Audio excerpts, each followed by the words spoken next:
Hola, buen dia. It's me, Peppermint. And when I'm not on RuPaul's Drag Race or simply being New York City's sweetest diva, I'm tuned into the fabulously empowering Bayard Rustin Center for Social Justice Power Hour, coming to you every weeknight at 7 p.m. live from our good old friends at the BRCSJ Virtual HQ via their Facebook page. Tune in tonight. Need in every community a group of angelic troublemakers.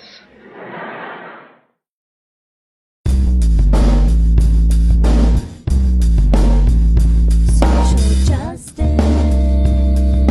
power hour, power hour, power hour. Social justice, power hour, power hour, power hour.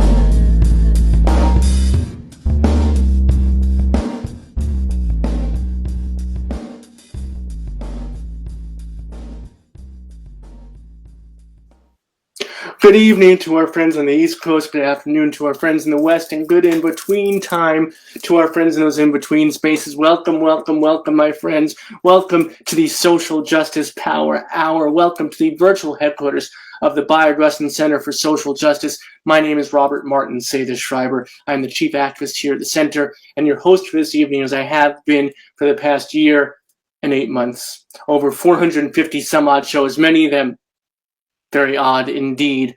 Can't stop, won't stop. Every single freaking weeknight since the pandemic started. Haven't missed a night, haven't missed a beat. It's been an extraordinary experience. We thank all of y'all for joining us, whether this is your first time or you've been here before, a regular viewer, whatever it may be.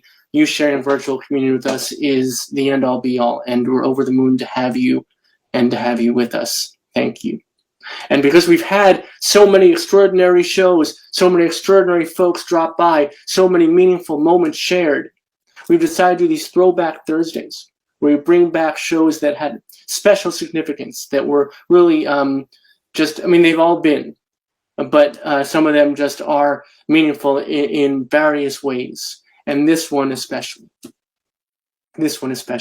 This is our beloved board member emeritus here at the Bayard Rustin Center for Social Justice and Bayard Rustin's partner, Walter Naegle, meeting Senator Scott Wiener for the first time here on the show. And for those of you who know Senator Scott Wiener out of California, he was the one that spearheaded the effort to have Bayard Rustin pardoned for his crime during the 50s. And not only was Senator Wiener successful in his efforts to pardon Bayard, but Governor Newsom out of California pardoned everybody under that same on those same charges. So it was a monumental moment, and Senator Wiener was responsible for that. And he got to meet Walter here, and they had an incredibly beautiful conversation together here in our Power Hour. So we bring that back to you tonight, and it's especially significant because this Saturday coming up is the anniversary of when Bayard Rustin was awarded posthumously, of course, the Medal of Freedom by President Barack Obama, and Walter was there to accept it. So in celebration of that anniversary, and just to bring back this meaningful moment, we invite you to enjoy this special Power Hour. And we brought back a little something extra for you as well. We had Valerie Jarretti on the show, yeah. And that was extraordinary. And she talked about that day specifically, about when President Obama gave the Medal of Freedom to Walter in honor of Bayard. Here is Valerie on the show. There is President Barack Obama giving the award to Walter in honor of Bayard. And here is Walter and Senator Wiener, you'll see in just a few minutes.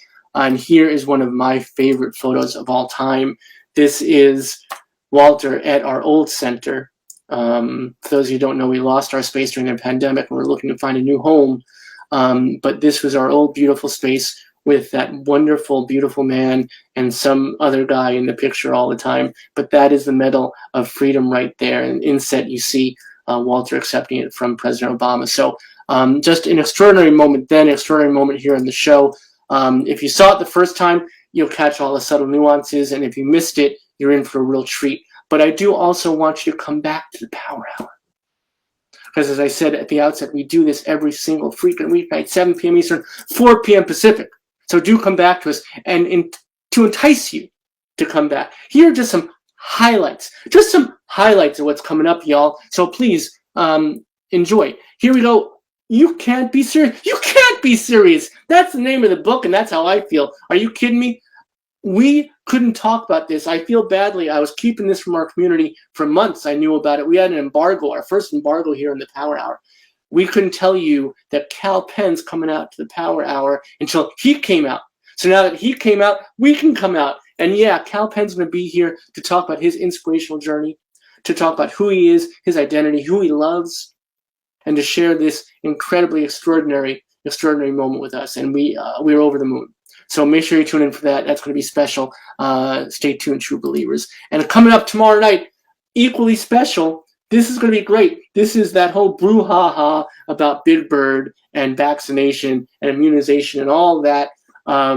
It's ridiculous, but it's going to be a great conversation with Brian J. Jones, the biographer of Jim Henson, and David Camp, the author of the extraordinary book Sunny Days, the Children's Television Workshop, the Children's Television Revolution that changed America. These two cats have never met. So again, just like tonight, you're going to see Walter and Senator Wiener meet for the first time. They're going to meet for the first time virtually here on the show. Always bringing people together. So tune in for that one. It's going to be fun. It's going to be meaningful. It's going to be a really special show. And then coming up, we have Samson McCormick, Black queer comic, incredibly controversial. Can't wait to chop it up with him. We have this great book blowing up right now. The Times just wrote a huge piece on it. The Shattering by Kevin Boyle. Can't wait to talk about that. Adam Gopnik. Always love when our friend Adam Gopnik drops by the Power Hour to share his monthly ruminations with us. 1,000 Small Sanities, indeed one of the greatest minds of our generation, and OG Radical of the Real. Bloody Crossroads 2020, Arts, Entertainment, and the Resistance to He Who Shall Not Be Named, our previous administration. Danny Goldberg, music producer extraordinaire, has such an incredible history, decades, everything from Led Zeppelin to Nirvana to our own Bayard Rustin Center for Social Justice musician residence, Jill Sobiol. Can't wait to talk to Danny about all that and so much more. Wesley Stace was out last week for a live benefit concert. As I mentioned briefly before, we lost our headquarters during the pandemic. We're looking to find a new home to gather together, community, obviously. It's hard to be a safe space without a space, y'all. So Wes came out with his entire band and did a bang-up show. It was incredible. And we're going to play that for you. Those of you who couldn't join us live, we're going to broadcast it here in the Power Hour for you. And finally, take a breath with us, both literally and figuratively. We have our queer yoga every Tuesday night. Queer yoga master Jasmani brings us to virtual nirvana. So break out your virtual yoga mats and join us for that. And join us each and every weeknight here at the Power Hour. We are here for you. Please be here with us. So we'll see you tomorrow night and every weeknight thereafter, because you're going to get hooked now. But now, here's a special one. First, we're going to start with Valerie Jarretti talking about that day when President Barack Obama gave the Medal of Freedom in honor of Bayard Rustin to his partner, Walter Naegle. Then we're going to see a bit of President Obama talking about Bayard and what an inspiration Bayard was to President Obama himself. And then we're going to get to the actual meat of the show, or the vegetarian meat in my case. This wonderful interaction, this wonderful conversation, this wonderful way that Senator Scott Wiener and Walter Naegle met here on our very own show. So enjoy it, y'all. Please. It's pretty phenomenal. So I'll see you on the flip side to say goodnight. But until then, enjoy the show. And until soon, much love and respect, y'all. Just because it's so near and dear to our community, if you don't mind, jump right to this. So President Obama gave the Medal of Freedom posthumously to Bayard Rustin and awarded it to his partner, Walter Naegle, who you heard is a good friend of the center, one of our community liaisons, actually, and we couldn't be more proud of that relationship. So can you tell us about that, because that is such an integral moment to so many folks who are near and dear to us, and we'd love to hear you say. Yeah, so I love the Medal of Freedom selection and ceremonies, and for all 8 years I sat on the committee that made recommendations to President Obama, but he also had a mind of his own on this and had clear ideas of what he wanted to do and guidance that he gave us. And it was so wonderful because it was just all good news. The honorees didn't have to give a speech. They didn't have to do anything but just bask in the glory of the occasion. And it was very important to President Obama to recognize icons in the community, such as John Lewis. But it was also important to him as a student of history to recognize the people who sometimes haven't gotten the attention that they deserve, that they so richly deserve. And that's how he felt about Mr. Rustin, for his lifelong commitment to civil rights and advocacy and justice, for his role as the organizer, the craftsman, if you will, behind the March on Washington for jobs and freedom, his commitment to making this world a better place. And so I will tell you that the committee was so thrilled when President Obama made this decision, but there were a few folks on the committee who hadn't heard of them. And so we would prepare these lengthy bios to describe them to the senior staff, and what was unanimously clear was how deserving this award was. I'm sorry that it had to be posthumously, but it was such an important signal about the folks who participated and who's in making our country fairer and more just, and on whose shoulders we all stand. So it was a very cool day back in 2013, and I love that it was on the 50th anniversary of the creation of the Medal of Freedom. And some of you may not know, but it was created under President Kennedy, and he died before they actually had the first ceremony. So he signed the executive order creating the Medal of Freedom. I think he even participated in the selection of the first group, but then he died. And that year, the 50th anniversary, we invited every Medal of Freedom recipient from every administration to go to the Kennedy Center and celebrate their amazing contribution to our country. So it was a very special day. And we thank you so much on behalf of Walter. I know that he would want me to extend his personal. That was the first time he visited us at the center. That's at our actual physical headquarters. He brought the medal with him, and and it's a beautiful thing in and of itself. And he's a beautiful man himself, an inspiration. So thank you for recognizing both. Absolutely. Tell him hi for me.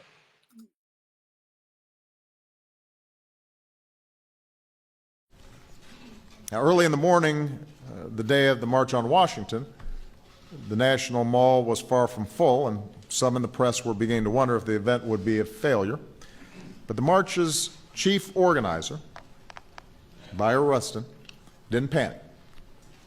As the story goes, he looked down at a piece of paper, looked back up, and reassured reporters that everything was right on schedule. The only thing those reporters didn't know was that the paper he was holding was blank.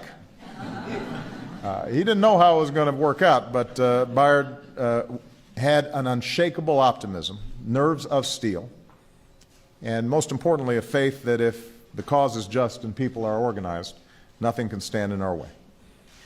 So for decades, this great leader, often at Dr. King's side, was denied his rightful place in history because he was openly gay. No medal can change that, but today we honor Bayard Rustin's memory by taking our place in his march towards true equality, no matter who we are or who we love. Walter, it's a pleasure to meet you sort of face to face, and it's a real honor. Oh, well, thank you. Thank you very much. I really appreciate your efforts on behalf of the pardon, and, working with Nicole and getting through to the governor really went fantastically well. So I really want to extend my thanks and gratitude for that. Thank you. Yeah, it was a real team effort. Nicole and I cooked up the idea over breakfast in San Francisco, and then our LGBTQ caucus, of course, signed on right away, and then we reached out to Shirley Weber, your assembly member down in San Diego, or the assembly member from San Diego, and she got the Black Caucus to sign on. So it was a really wonderful partnership between several communities, and I'm really just grateful that the governor so quickly responded and granted the pardon to Bayard. So let me just backtrack, because now that you've met for a moment, and there'll be a lot more meeting to come. But I just want to, for our viewers, so they can kind of catch up. So what the good senator did was propose a pardon for Bayard for a crime he committed in what year was it, Walter? 1953. 1953. And the charge was sodomy. Is that correct? It was lewd conduct, I think. Lewd conduct. Yeah, there. One of those homophobic crimes. Right, exactly. So, Senator, you spearheaded this. It was really your mission. You got the Black Caucus involved. And I think that's incredible, because isn't that so emblematic of what Bayard would have done, is bring all these intersectional folks together and, make it a community. So that's incredible. And then the governor took what you did and fortified it by pardoning not just Bayard, but allowing that to move forward for other people who had been in the same situation. Is that correct? Yes, he's announced that they're going to, I'm not sure where they are on it, but they're going to set up a process so that people in a similar situation can get a pardon, because there are so many people who have been convicted who are on the sex offender registry who never hurt anyone. They were just having consensual sex, and they were frankly persecuted. Right. And that the registry is so problematic now for folks. It's a huge blotch on your record. It's tough to find a living situation. It's tough to find a job. I mean, it really pretty much almost destroys your life in so many ways. But for Bayard, even before that, I mean, his career, his activism was definitely stymied by that, right, Walter? Was definitely stymied. Was definitely. I mean, there's a lot of his work with it. Determined. It slowed him down. It slowed him down because the organization that he was working with, and had been working with for 10 or more years so closely, pushed him out. And he was pretty depressed and downhearted for several months. But another organization doing similar work, which was not religiously based, it was a secular organization, the War Resisters League. They saw somebody who was very talented, somebody they already knew because those two organizations worked together, but somebody who was brilliant and talented, and they decided to take him on. There was some pushback, there was some resistance because like a lot of organizations in that world, there's a lot of cross-fertilization, people serving on the board of one and on the staff of another, vice versa. So there was some pushback. But in the end, the WRL won out and hired Bayard. And he was technically on their staff, I think, until 1962 or 63. But what happened when Montgomery came about, and Bayard went down to Montgomery in early 56 in February, really from then on, he was working very closely with Dr. King. So he was on the staff of the WRL, but sort of on leave to do this racial justice work. So let me take a breath, because it was a little tough going, getting everybody heard and seen. And this is such an honor for us. So thank you both for being with us, first and foremost. The work you've both done in various communities and various spaces is really an inspiration to the center and to me personally. So to share this screen with you both is really quite a moment. So thank you for that, and I want to recognize that.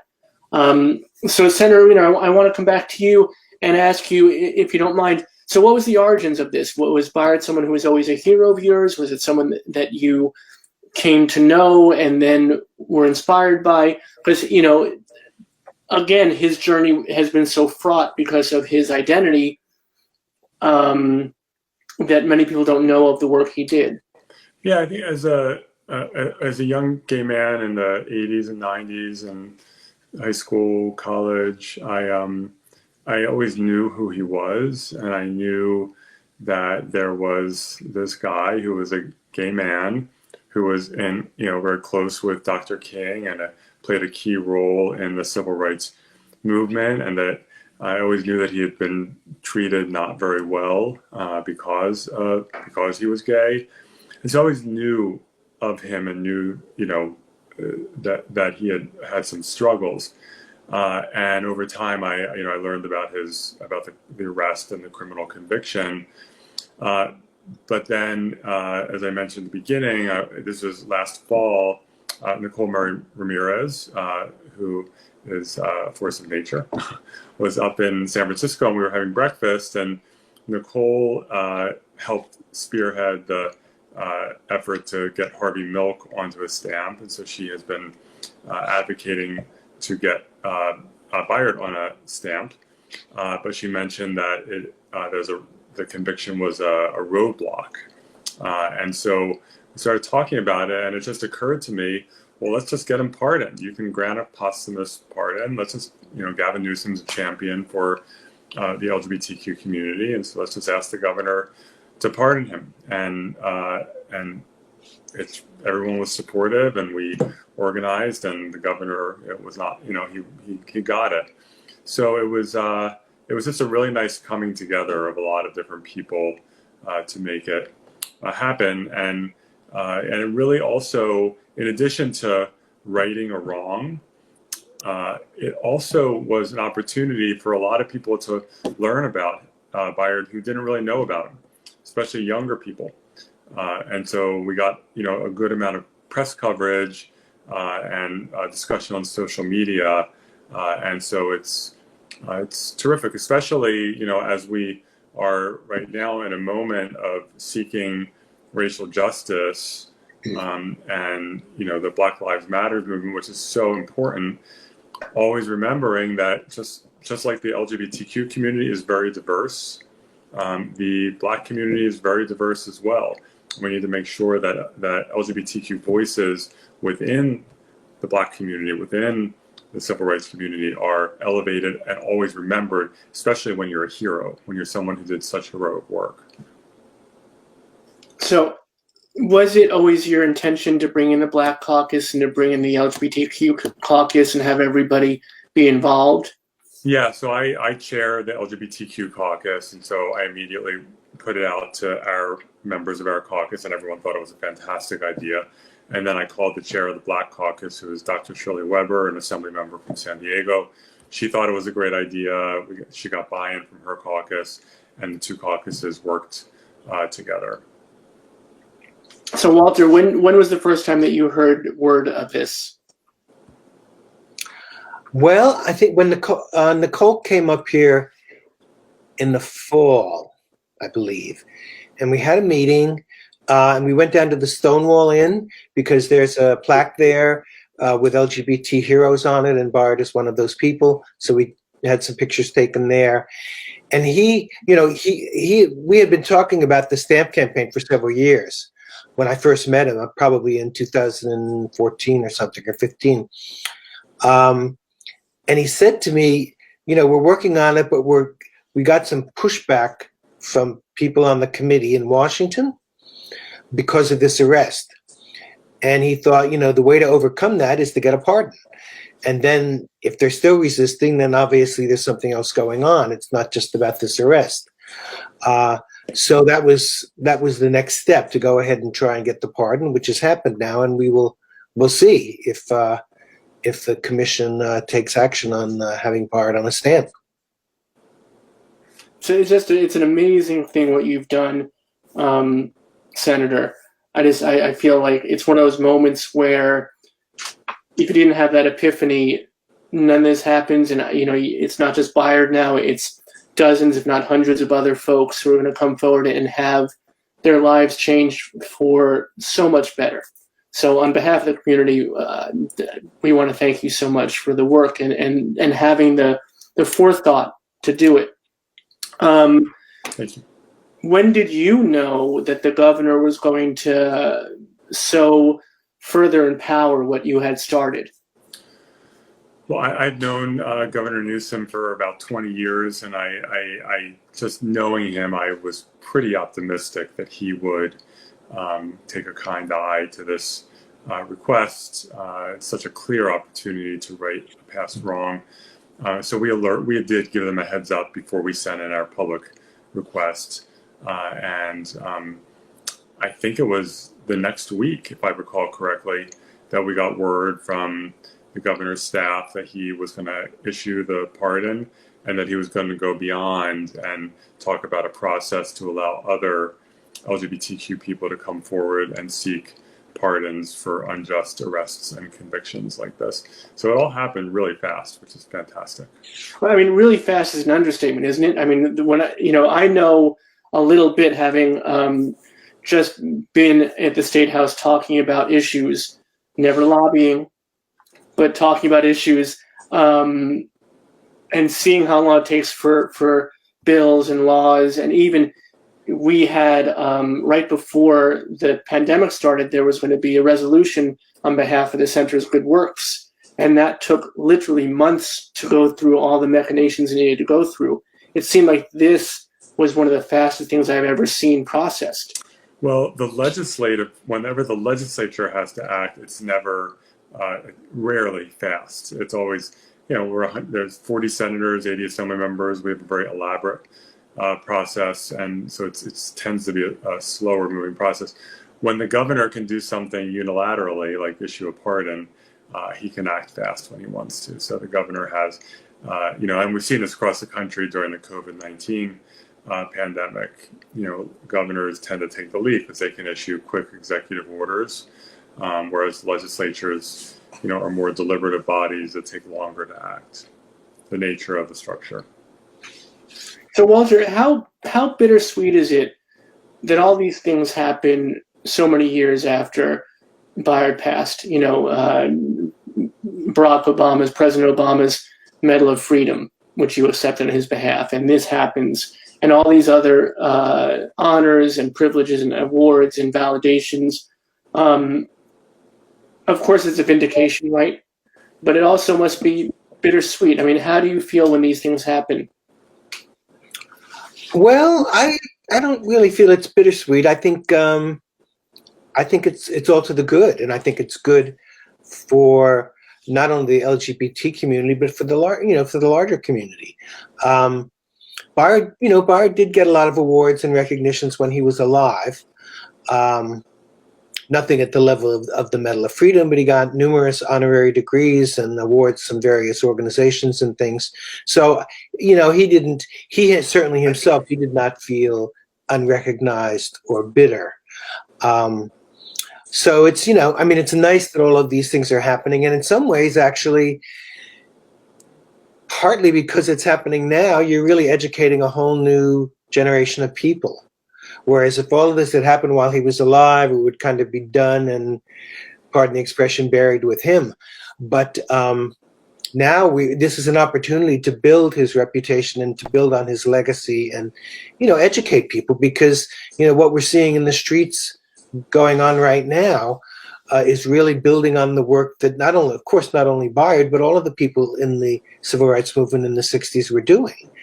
And, people can go back and read the things that he wrote and read Dr. King's speeches and all of those things, for inspiration. So it's really carrying him forward, I would say.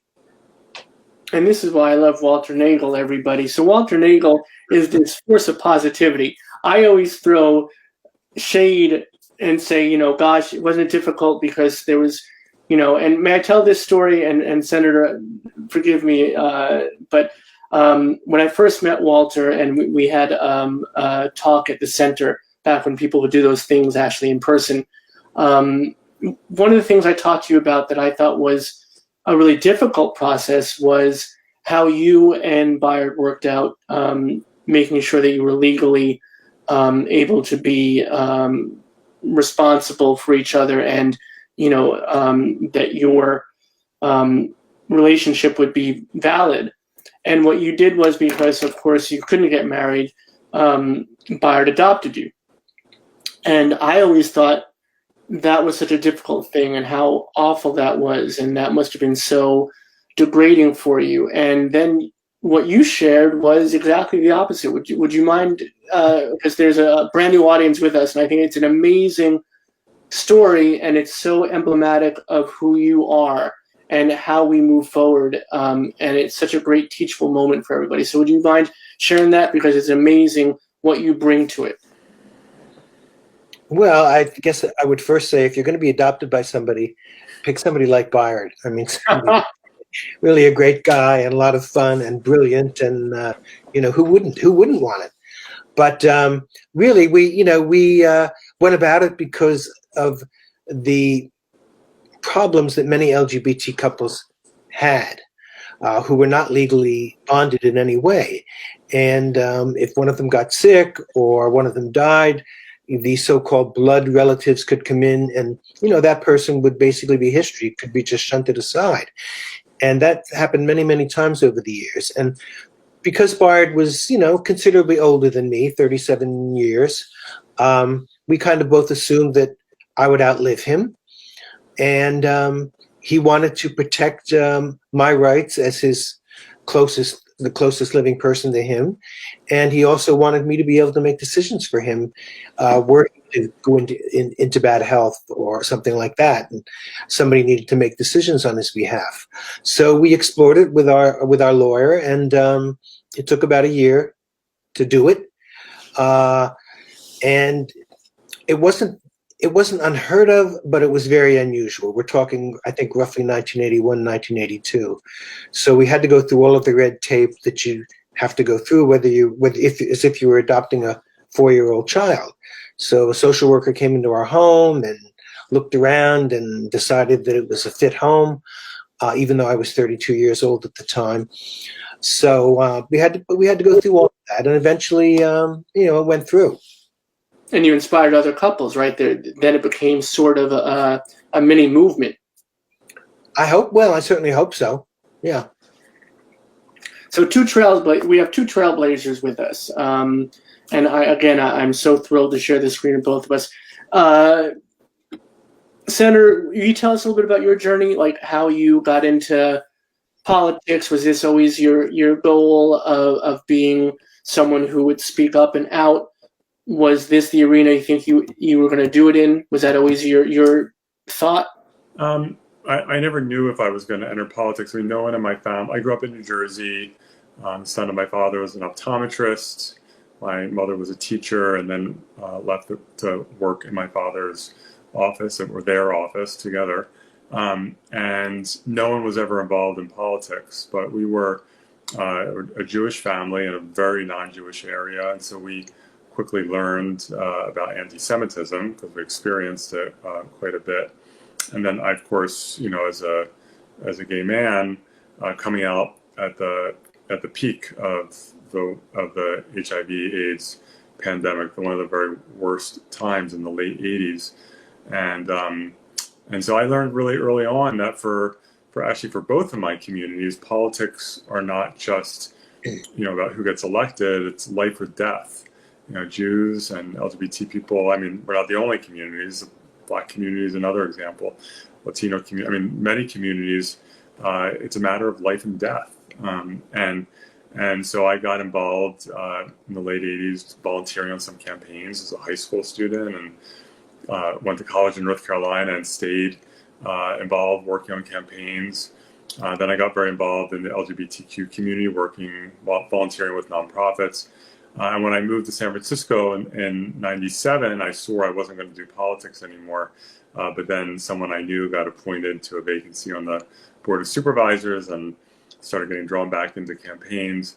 But ultimately for me, I'm not going to pretend like, I have no ego whatsoever. Everyone has an ego. But for me, being in politics is my way of moving issues forward for the community. It's not the only way to do it. There are wonderful nonprofit leaders, business leaders, people who advance our community from various vantage points. But for me, doing it from elected office was the way to go. And so that's what drew me in and ultimately got me to run for office. And as a gay man, especially representing San Francisco, I feel a solemn responsibility that I need to stick up for our community, including in ways that are unpopular. I authored our HIV decriminalization law in 2017 to repeal these toxic, horrible HIV-specific felonies passed to target people living with HIV, and I still get attacked constantly from the right wing for doing that. But that was important for our community, or the work that we do to reform the sex offender registry. It's not popular work. Sex offenders are not It's not the most popular category of people, but so many people's lives get ruined, people who don't harm anyone, and their lives get ruined on the sex offender registry. And it targets LGBTQ people, particularly gay men and trans people, and it has to stop. So, it's important to have allies. You can't do anything without allies, but we have to have our own seat at the table, people who wake up every morning thinking, what am I doing for our community today?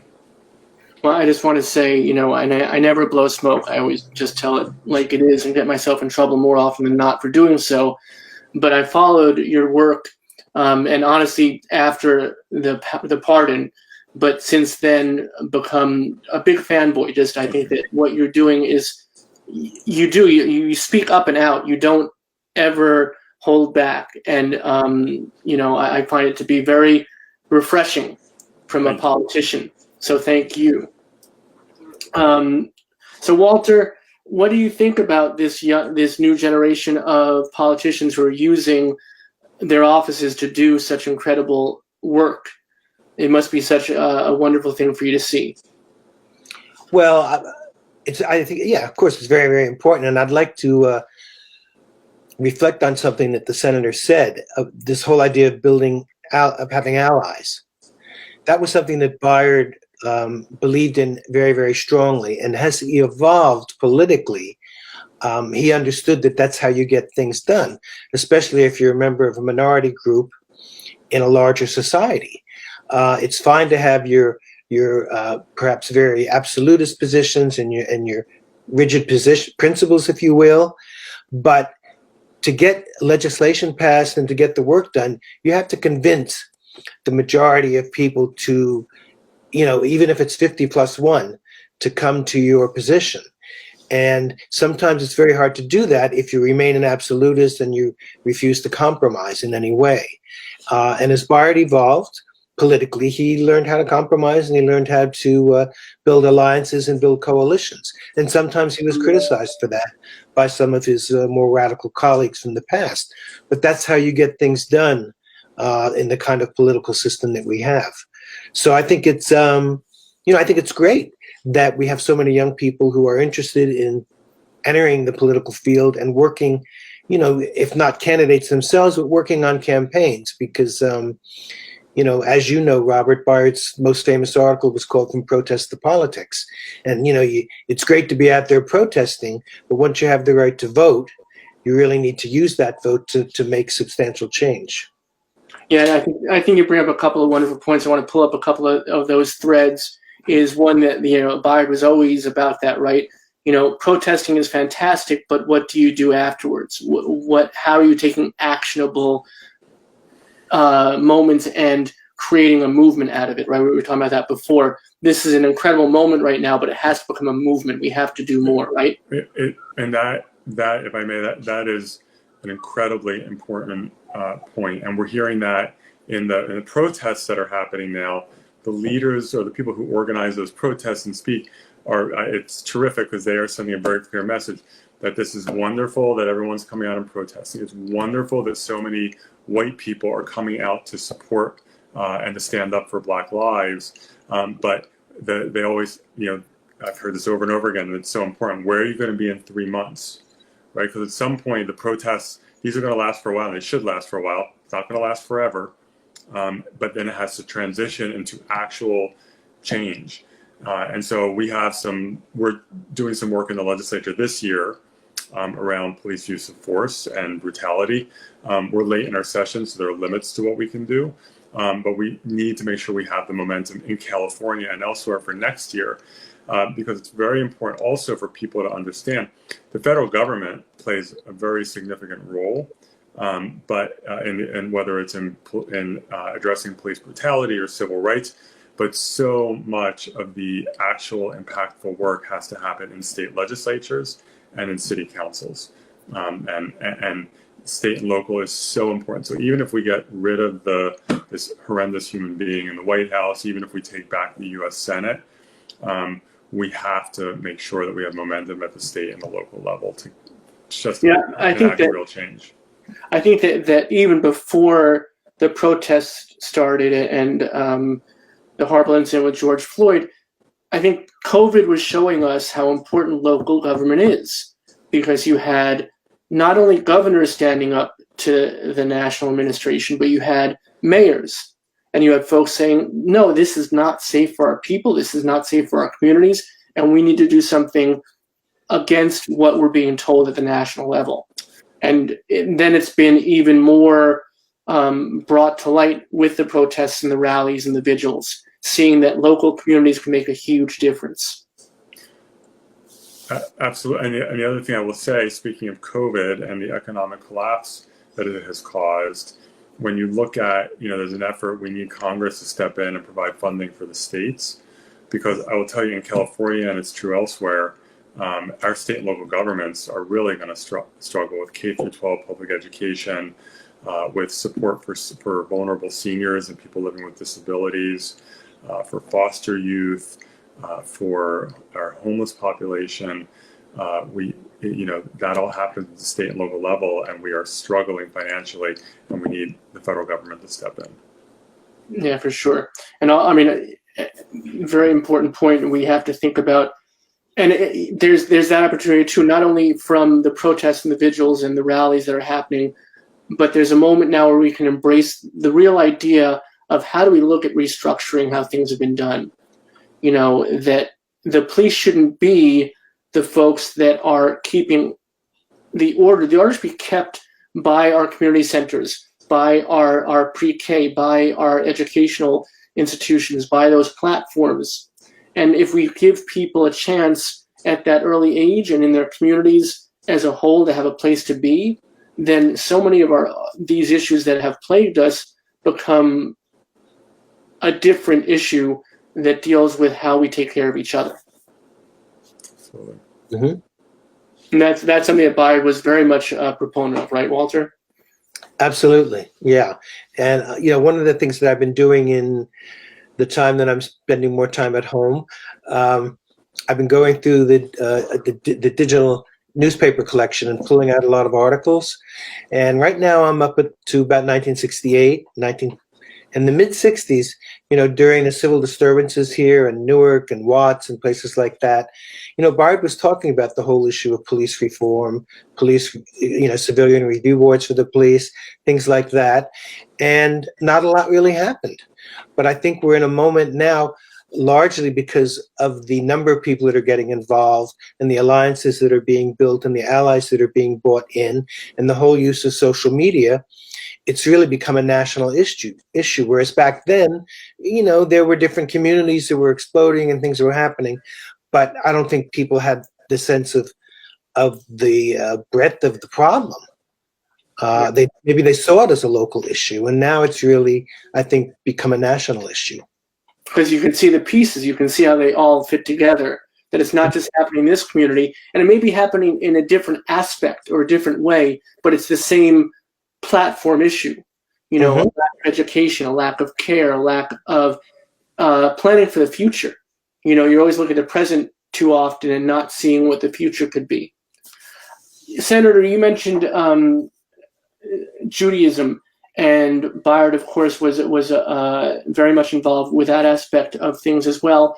And what I find fascinating is, Bayard inspired the Freedom Riders, and a great many of the Freedom Riders were people of the Jewish faith. And I always find it fascinating that there's that connection politically, but there was always a bit of friction socially, right? So I always found that to be a really interesting aspect of things, that these two communities supported, but also there was this notion of friction. And do we think that was really something that was more created from the media and from people's false perspective? Yeah. All communities are diverse, and within the Jewish community, just like in every other community, there are certainly people who are racist, and there are people who believe deeply in civil rights. And so, and there's a tradition, there's a big major strain in the Jewish community going back to the 19th century of very sort of left wing members of the Jewish community, leaders in the Jewish community, leaders in the Jewish leaders in the early labor movement, Jewish leaders in the socialist movement over time. The Jews helped play a role in the creation of the NAACP. There were Jews who were involved in founding that incredibly important organization. There were many Jews who got involved in the 1960s in the civil rights movement, as you mentioned, and some who gave their lives. And so it is something I'm very proud of as a gay Jewish man, that I come from a community where we have a very important phrase in Hebrew. It's called tikkun olam, which means to heal the world. And that is what that is what Judaism is about and must be about. In fact, when some of the Jewish groups that advocate in Sacramento, one of their biggest issues they advocate on is food insecurity, making sure that low-income people have access to food. And that's not an issue you would automatically associate with Judaism, but for anyone who knows Judaism, it's not surprising, because that is what our faith is about. And we have, again, some right-wing horrible people in our community, just like in any community. But by and large, Jewish community, we understand firsthand what it means when your government tells you that you're not a real human being. Because we've been there too. We've been there in Europe. We've been there around the world when we've been told that as Jews, we are not real human beings, that we are enemies, that we are somehow horrible, that we are depraved. And that's what has been often the attitude of governments towards the Black community and towards the LGBT community. So in the end, we are different forms of other, and have had periods in time where they have killed us, exiled us, done every kind of terrible thing to us. And in this country, Jews have been fortunate. We have been able to make some advances, and we owe it to our siblings in the Black community to always be there for our Black brothers and sisters and non-binary siblings, because this is a community that continues to get treated so horribly in this country, and we're all in it together. That's beautiful. Thank you so much for expressing that. So it's so important to hear it. You know, it's one thing that many of us know it in the social justice world. We all are knowing that we want to work together, but to hear it expressed so eloquently, we really appreciate that. Thank you. Bayard would be so digging this moment, wouldn't he? The intersectionality of what is happening right now. Although, again, let's remember that the term intersectional wasn't even a thought. Kimberly Crenshaw coined it in '89, I believe. So, I always say that Bayard was the godfather of a term he didn't know existed at the time. But it's true. I mean, you look at the Black Trans Lives Matter rallies that happened coast to coast on Sunday. And tens of thousands of people in Brooklyn. It was just phenomenal. Organized by our friend Raquel Willis, who is a real hero of ours here at the show, and so thrilled she was on the Power Hour earlier. But it's amazing to see. I am not looking to the bright very often, but now I'm seeing this moment as something that we can really see each other, and the very mission of what the center is about, of what Bayard's life was about, is almost finally coming to the forefront. We're all finally saying, I see our struggles are the same. Senator, you were saying that just now, that our struggles are the same, that we know how it feels to be the other. We know how it feels to be marginalized. We know how it feels to be disempowered. And those of us with privilege are saying, okay, we are learning how to use that to help everybody else. Yeah. And to be clear, I don't know what it's like to be a Black man walking down the street and have people look at me like I'm going to be a criminal. So these are very different struggles, but I think you're right that the broad overarching is that these are communities that have been treated as outcasts for a long time. And Walter, I mean, for you, being an ally is so important. You mentioned that before. I was hoping you might expound on that a little bit, at this moment, because we're looking at a moment where we're trying to pass the mic as much as possible, right? And I don't mean this, that shouldn't be flippant at all. I mean that in the truest sense of the word. But at the same time, allies are important, right? How does that work for you? Like, what is your, Walter, you mentioned it before, so I just wanted to make sure that you have a chance to expound upon that a little bit, the importance of allyship. Mm-hmm. Well, I think a couple of things. I don't think you should be too down, at least this week, Robert, because the Supreme Court decision, when that happened, I thought, this is kind of what happened with the March on Washington. That was a terrible summer, the summer of '63. You had Birmingham, you had the assassination of Medgar Evers. It was awful. And then suddenly you had this bright spot at the end of August, and it kind of lifted everybody's spirits up. And I think we've been going through some pretty dark times in the last couple of years. And I don't think anybody expected this decision to happen the way that it did. So I think we need to, celebrate it a little bit and smile and be happy about that, especially during Pride Month, So the whole business of alliances and building allies. Yes. Well, again, it's something you really need to do if you're a minority, because, if you're 10% of the population, 12% of the population, even the African-American community, it's probably maybe 14, 15, traditionally it was 14, 15, 16% of the population. How are you going to advance anything forward? You can't just do it for that particular community. You have to find issues that you have in common. And the issues of housing, education, healthcare, things like that, that affects all people across the racial lines, across, religions, race, everything, gender. And so Bayard understood that, you have to look beyond just the issue of race. You have to look at the issue of class.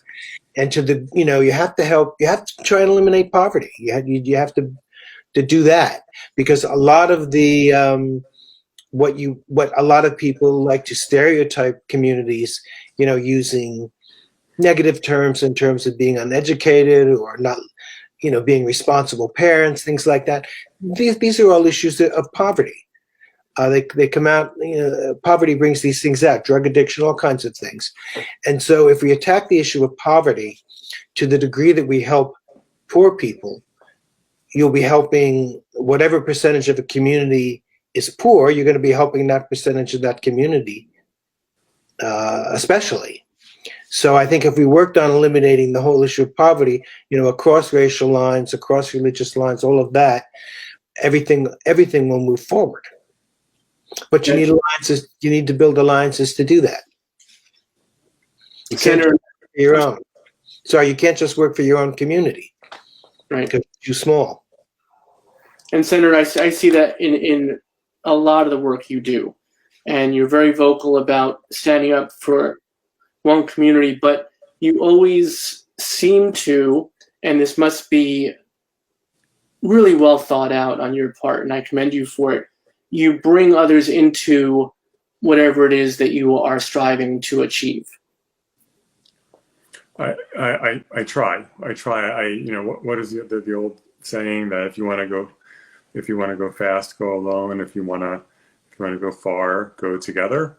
I think that's what it is. I'm sure I messed it up a little bit. No, I like that. And I have found that when I have done, whether it's legislation or a project in the community, and you can have a coalition of people, and especially when you bring people in who you're not typically associated with, it's very, very powerful. And when I'm working on hard legislation, if I have a senator or another legislator working with me and who has fully invested in the legislation, there are different members that we need to get their vote where that other senator might have a better relationship or be more credible with that person.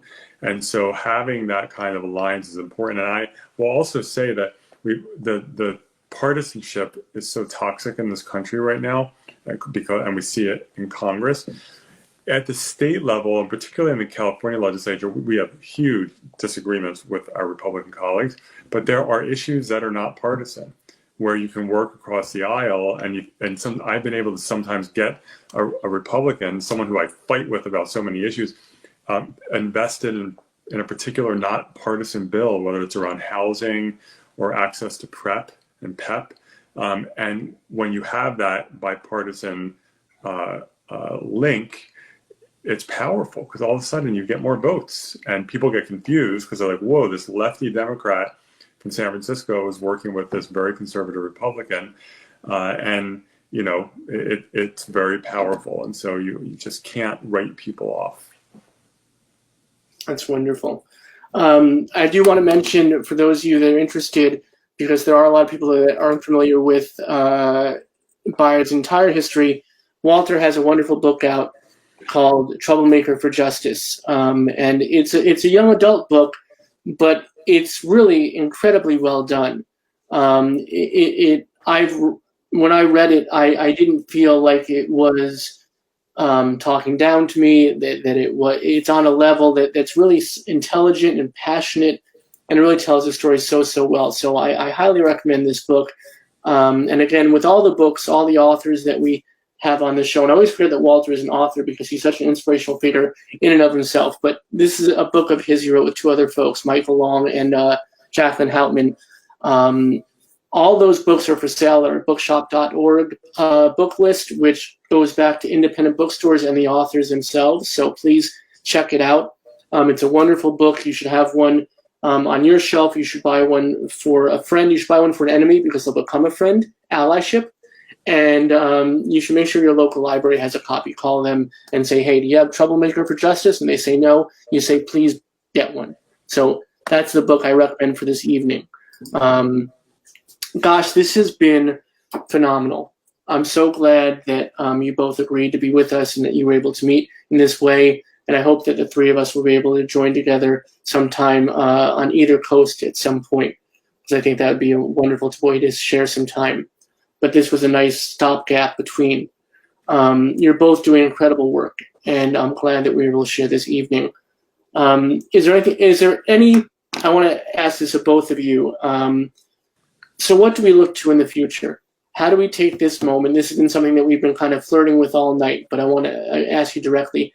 How do we take this moment and again create a movement? And I don't want to sound flippant. I want to really say, what do we do concretely, and not with, flowery words and ideals and platitudes, but concretely, what do we do to move this forward so we really make sure this stays in the national consciousness and that we help people from this point on?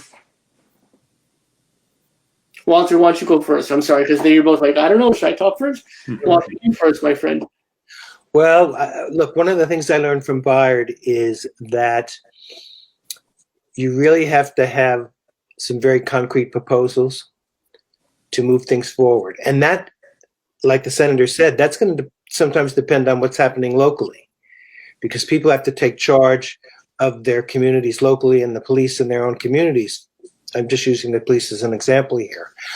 But, unless you have some very concrete proposals, and understand that you're not going to necessarily win all of them. You're not going to get everything you want, but you have to present an agenda or a list of demands or proposals that people can then debate about and argue and vote yay or nay.